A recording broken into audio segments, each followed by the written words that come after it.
Hey, it's Leanne here, and today I wanted to talk to you about something that I call shrinkery. Now, when it comes to the women that I work with, and the whole reason that I got into what I do now, which I help women that feel restricted or confined or stuck, not showing up as the best version of themselves, whether it's in self-image, self-esteem, body image, and there's a cost to that. They're not making the impact they want to make. They're not showing up professionally or in their relationships or in the experience of their life the way they want to show up. And one of the biggest themes among everyone that I work with, and myself especially, is this concept of shrinkery.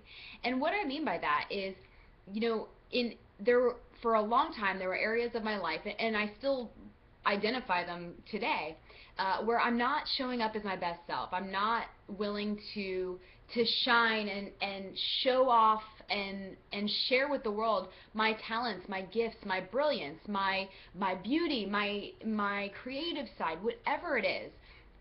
And I shrink myself, and whether it is a matter of fear of judgment, or whether it's a matter of appearing different or weird or unique or anything like that, it's it's a very common thing, especially when it comes to women that have something to say, they have something to share, they have a unique perspective. And so, growing up, a lot of times it's kind of um, whenever somebody appears different or unique, a lot of times different equated to bad, or different equated to wrong. Growing up in my own family, I had three older brothers, and unbeknownst to me, I was trying to fit in and trying to be one of the guys because I felt like I was different and I felt like that was wrong. And so that didn't enable me to show up as my authentic self, because my authentic self is a powerful female. I love to dance, I love to sing, I love to get dressed up and gussied up and with makeup and hair and all that, just like any gal does. I also like to be comfortable and not do my hair and not wear makeup, just like most gals do as well. So, but shrinking myself to try to fit in to be one of the guys, it didn't enable me to show up as my best self. And so I always felt like I wasn't me. I always felt like I was kind of putting on a show. And I learned, firsthand, that in the career aspect of my life, that when I was shrinking myself and not sharing my true beliefs, my true thoughts, my true ideas, and just kind of, in a way, kind of blending in, there was a big disconnect within me. And Brené Brown says that unused creativity is not benign. And so unused creativity, any form of you that is uniquely you, that is creative. That is a part of you that you created, that no one else has. And so if you're not showing up as your true self, and you're shrinking yourself, there is a cost. It's not benign. So where does this come around, and how does this impact you, and how can this video help you? So one thing that really struck a chord with me was when I just took out a single piece of paper and I went down the list, and I named all of the areas or all of the instances that I was shrinking myself.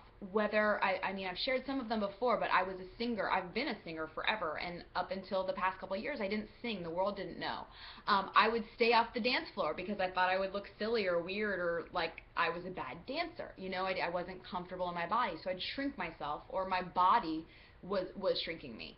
I wouldn't share. I have some very unique perspectives and beliefs on personal development and body image and self-image and all that, and I didn't share it for a very long time. I felt kind of trapped and stuck in my old views because I didn't have the courage and the confidence to share my new views, only because I wasn't stepping into my amazing, powerful self. I was staying stuck inside of my shrunken self.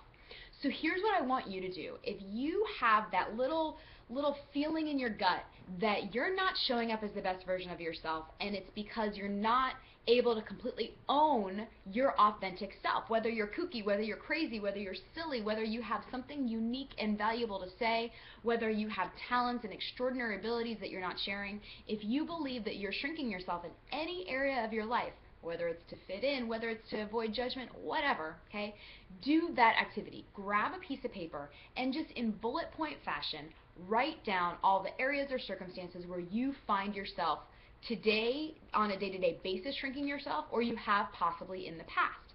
And the great thing about this identification process that I'm sharing with you is that once you identify these areas, there is an automatic built-in awareness where you have no choice but to notice it and recognize it when it's showing up in your life.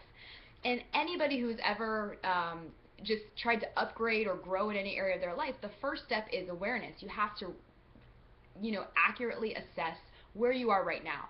And so when I say assess and write down this list on that piece of paper, I mean without unfair judgment, without being hypercritical, be kind to yourself and just assess it without adding meaning or justification or making yourself feel like a jerk or an ass or silly or stupid, or whatever inner self-talk might be running through your mind. And just identify it so that you can start being aware of it, and then how to change it and upgrade it is a separate video for another time, so we'll definitely have to get into that. But if you are a victim of self-shrinkery, this is the best place to start, just by identifying it and becoming aware of it. So, I double dog dare you to grab a piece of paper, identify your shrunken areas, and just be aware of them so that you can start to shine.